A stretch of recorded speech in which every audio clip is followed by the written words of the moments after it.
Hello दोस्तों, कैसे हैं आप लोग। तो मैथ की क्लास को कंटिन्यू करते हुए, और काफ़ी दिन से आपकी मैथ की क्लास नहीं चल पा रही थी, तो आज से कंटिन्यू सारी क्लासेस मिलेंगी आप लोगों को।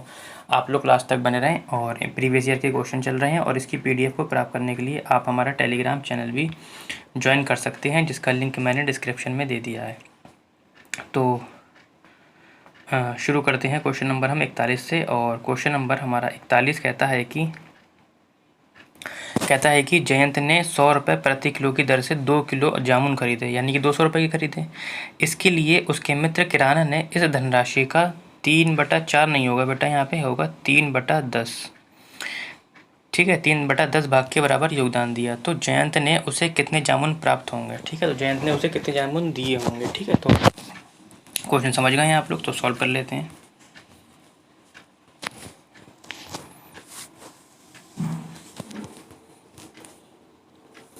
देखो, 100 रुपये के हिसाब से 2 किलो जामुन कितने हो गए, 200 रुपये के।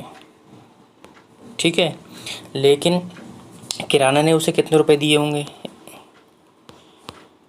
किराना ने उसे 200 रुपये के कितने, 3/10,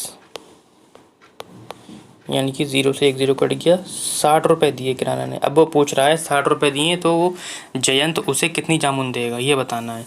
ठीक है, देखो कितने किलो थी, 2 किलो थी। इसको हम किलोग्राम में है, इसे ग्राम में बदल लो, 1000 से 1000 ग्राम से क्या कर लो, मल्टीप्लाई कर लो। ठीक है, और कितने रुपए के थे, 200 रुपये के थे। बताना कितने रुपए के हैं, 60 रुपये के बताना है। ठीक है, 2 0 से 2 0 कट गया, 2 से ये 2 कट गया, यानी कि 600 ग्राम जामुन किसे देगा, वो किराना वाले को देगा। ठीक है, अब 600 ग्राम ऑप्शन देख लेते हैं हम लोग कहाँ पर है। तो ऑप्शन नंबर आपका हो जाएगा 1 हो जाएगा 600 ग्राम। ठीक है, आगे बढ़ते हैं। क्वेश्चन नंबर हम 42 की ओर। कहता है कि बिजॉय प्रातः 6 बजे पर सोकर उठा। ठीक है, सुबह में।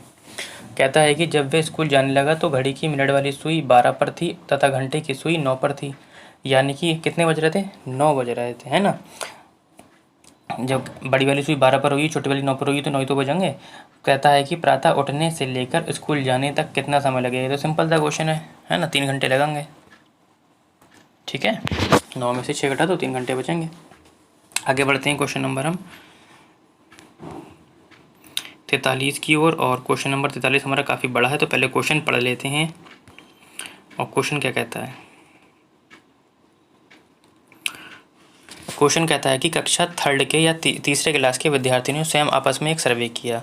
इसके लिए उन्होंने एक सारणी बनाई, उसमें फलों के नाम लिख दिए। प्रत्येक विद्यार्थी को इस सारणी में फल के सम्मुख अपनी पसंद के लिए एक स्टार चिन्ह करना था। ठीक है, यदि आमों के 7 स्टार, उन्होंने आमों के लिए कितने स्टार रखे, 7 स्टार रखे हैं। ठीक है, सेबों के लिए 5 स्टार रखे हैं, संतरों के लिए 6 स्टार।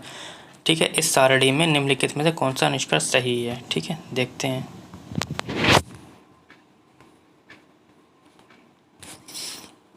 कहता है 18 विद्यार्थियों में से 6 विद्यार्थी आम पसंद करते हैं, 18 विद्यार्थियों में से 11 विद्यार्थी संतरे पसंद नहीं करते हैं।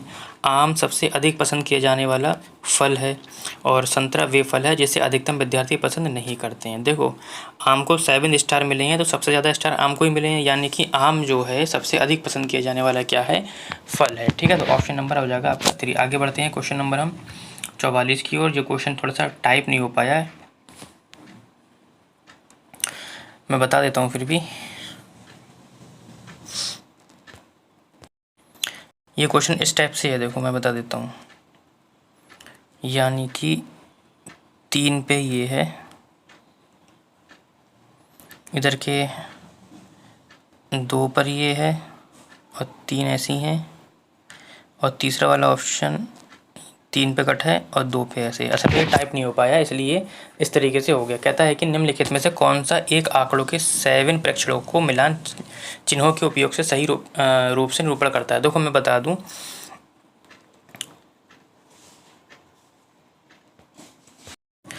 जब भी हम प्रेक्षण बनाते हैं तो बनाते कैसे हैं। देखो 1 2, 1 के लिए 1, 2 के लिए 1 2, 3 के लिए 1 2 3, 4 के लिए 1 2 3 4। ठीक है, इसी तरीके से 5 के लिए 1 2 3 4 5 नहीं करना है, यहाँ पर ये गलत हो जाएगा। ठीक है, तो 5 के लिए बनाना कैसे, 5 के लिए हमें बनाना है 1 2 3 4 और एक ये 5। ठीक, 6 के लिए अगर हम बनाएंगे तो 6 के लिए बनाएंगे 1 2 3 4 5 और एक ये 6। ठीक है, 7 के लिए अगर हम बनाएंगे तो 1 2 3 4 5 6 और ये 7, इस तरीके से। ठीक है, समझ गया। तो 4 के बाद 5 पे नहीं जाना है, 4 को काट देना है, वो 5 हो जाएंगे, फिर अगला से स्टार्ट कर देना है। ठीक है, यानी कि ऑप्शन नंबर आपका हो जाएगा ये वाला। ठीक है, थोड़ी मिसप्रिंट है, आप लोग सही कर लेना इसे। आगे बढ़ते हैं क्वेश्चन नंबर 45 की ओर। और क्वेश्चन नंबर हमारा 45 कहता है कि ये एक सीरीज से संबंधित है। कहता है कि निम्नलिखित पैटर्न में अगली संख्या क्या होगी। कह रहा है 1 3 6 9 10। 1 3 6 और 10। देखो इन दोनों के बीच में कितना गैप है, +2 का। इन दोनों के बीच में +3 का। इन दोनों के बीच में +4 का। तो यानी कि इसमें कितने का होगा, +5 का। तो कितने हो जाएंगे, 15 हो जाएंगे। तो ऑप्शन नंबर हो जाएगा आपका पूरा। ठीक है, आगे बढ़ते हैं क्वेश्चन नंबर 46 की ओर।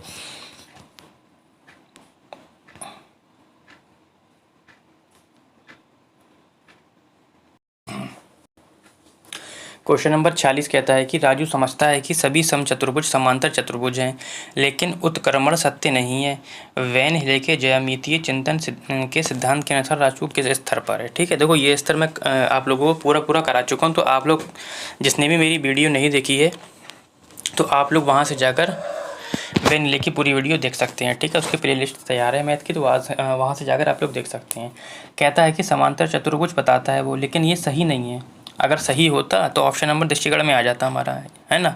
आकार के अनुसार वो बता सकता है, विश्लेषण भी नहीं होगा। और औपचारिक लास्ट वाली अवस्था होती है, तो हमारा हो जाएगा अमूर्तन संबंधों की समझ है, यानी कि समझ नहीं कर पा रहा है वो। ठीक है, आगे बढ़ते हैं क्वेश्चन नंबर हम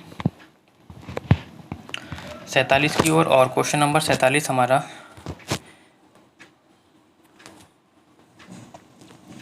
कहता है कि राष्ट्रीय पाठ्यचर्या की रूपरेखा 2005 आकलन की अपरिष्कृत विधियों को गणित शिक्षण अधिगम की प्रमुख समस्या के रूप में पहचान करता है। कहता है कि निम्नलिखित में से कौन सा कथन इस संदर्भ में सबसे कम उपयुक्त है। ठीक है, सबसे कम वाला बताना है। कहता है कि आकलन की अपरिष्कृत विधियां गणित को यांत्रिक गणनाओं के रूप में देखने के दृष्टिकोण को बढ़ावा देती हैं, ये तो हो सकता है। ठीक, कहता है कि आकलन की परिष्कृत विधियां गणित को लेकर डर व असफलता का भाव उत्पन्न करती हैं। ठीक है, तो ये भी ठीक है। कहता है कि गणित में आकलन की विधियों में विद्यार्थियों को प्रतिपुष्टि प्रदान करने का व्यापक दायरा है, यही सबसे कम हो सकता है। एक बार चौथा ऑप्शन भी पढ़ लेते हैं। कहता है कि गणित में आकलन की विधियों के कारण अधिकांश विद्यार्थी गणित की मांगों को पूरा करने में स्वयं को कमज़ोर तथ्य अयोग्य पाते हैं। बिल्कुल ये भी ऑप्शन ठीक है, यानी कि हमारा यही वाला ऑप्शन थोड़ा कम था। ठीक है, यानी कि कम वाला पूछ रहा था, कम उपयुक्त होगा, यही वाला होगा। आगे बढ़ते हैं क्वेश्चन नंबर हम 48 की ओर। और क्वेश्चन नंबर 48 कहता है कि गणित अधिगम के दौरान बच्चों द्वारा की गई त्रुटियों के संदर्भ में निम्नलिखित में से क्या सत्य है।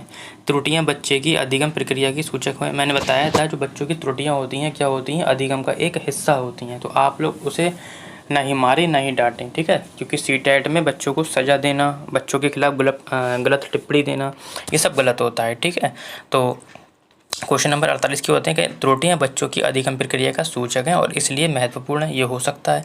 कह रहे हैं त्रुटियां शिक्षक की योग्यता में कमी का सूचक हैं। ठीक, ऐसा नहीं है। ठीक है, क्योंकि बच्चे जो होते हैं कैसे सीखते हैं, त्रुटि एवं प्रयास से सीखते हैं। तो इसमें टीचर का कोई दोष नहीं हो सकता। त्रुटियां शिक्षकों के लिए एक बोझ बन जाएंगी, ऐसा भी गलत है। बोझ क्यों बन जाएंगी, यानी कि बी और सी गलत है, बी सी सी दोनों, यानी कि बचा ऑप्शन आपका ए हो जाएगा। ठीक, आगे बढ़ते हैं क्वेश्चन नंबर 49 की ओर। और क्वेश्चन नंबर 49